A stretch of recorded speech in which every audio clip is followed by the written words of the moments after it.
let's look at another example. So according to statistics compiled by a high school guidance department, of those students in grade 12 who are taking calculus and physics, 76% pass calculus, 78% pass physics, while 17% of the grade 12 students that take calculus and physics fail both courses. Determine the probability that a student will A, pass physics given that they are passing calculus, and B, pass calculus given that they are failing physics. Okay, so the first thing we want to do is create a diagram for ourselves so that everything else comes easier. So I'm going to make a Venn diagram. And I'm going to say C is going to represent a student that passes or passing calculus. Student that is passing calculus. Okay, P is going to represent passing physics.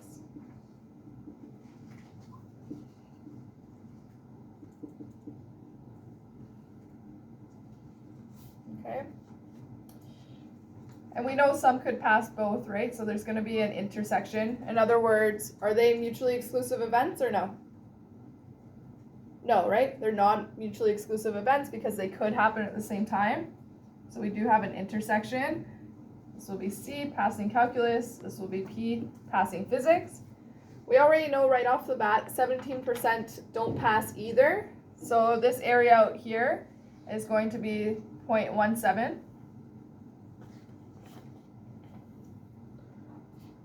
Okay, we know what this circle should add up to. That should add up to 0.76 for passing calculus, and this circle should add up to 0.78 for passing physics. But we don't know what the intersection is, but we can find out, okay, because we know the number of people that fail both, and we can do that like this. So the probability of somebody passing C or P, calculus or physics, remember union was C or P or both,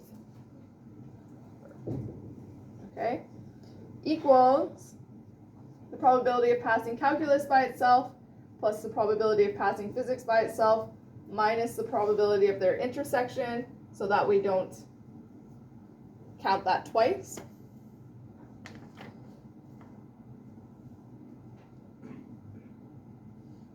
Okay.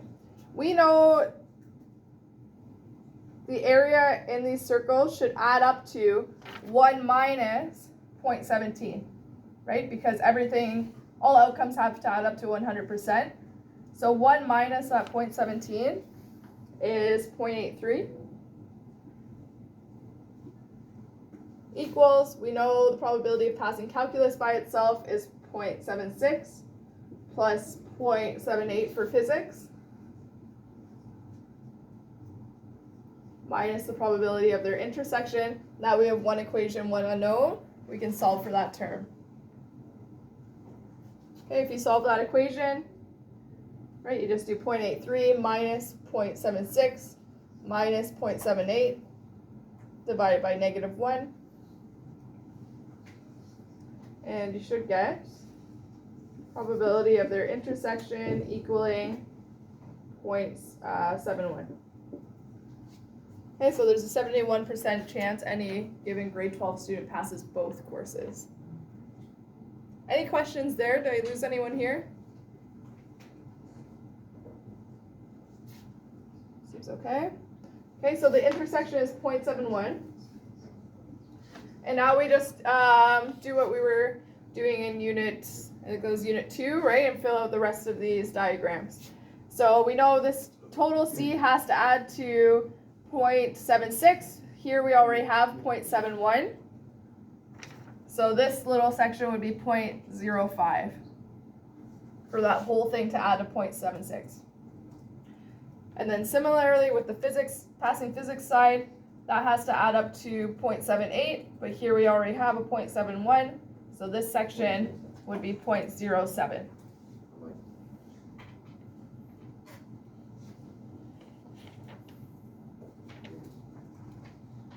Okay. Any questions? No? All right, so now that we have all that figured out, we can actually answer the actual questions we're given, right? So let's try A. It says, what's the probability they pass physics given they pass calculus? So using our new notation, that's going to look like the probability they pass physics, which we said was P, given they are passing calculus. That's already happening. Okay, just make sure whatever's already happening or given is coming after that line, not before, because that's going to change your question. Okay? And then according to the formula we just went over, that's going to be equal to the probability of them both happening at the same time, or their intersection, divided by the probability of the thing that's already given, or that comes second or after that line. So the probability of C.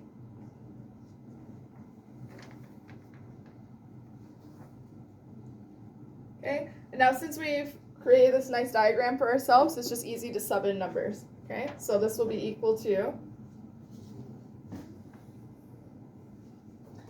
what's the probability of their intersection? 0.71, right? Divided by the probability of just C by itself, 0.76. Then your calculator, you should get 0.9384. Okay, by show of hands, who thinks they can do that? Okay, good.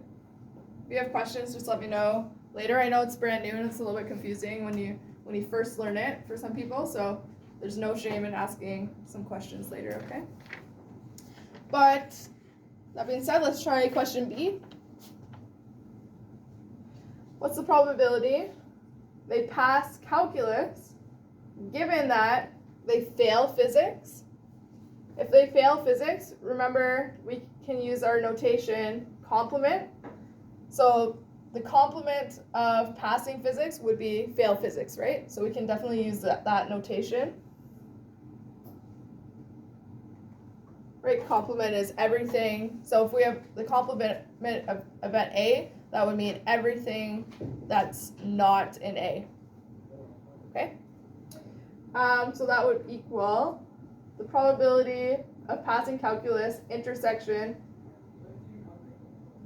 the complement of passing physics, which would be failing physics, divided by the probability of the thing that's already given, which was that they failed physics.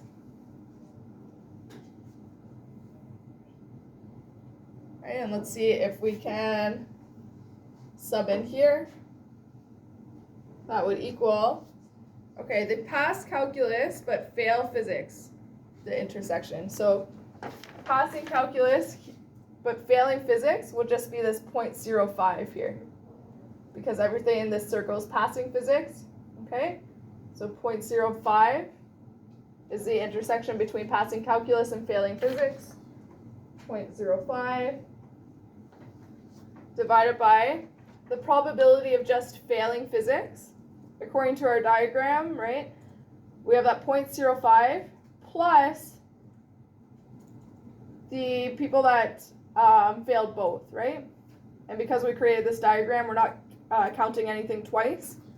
So we can just do 0.05 plus 0.17 would be 0.22.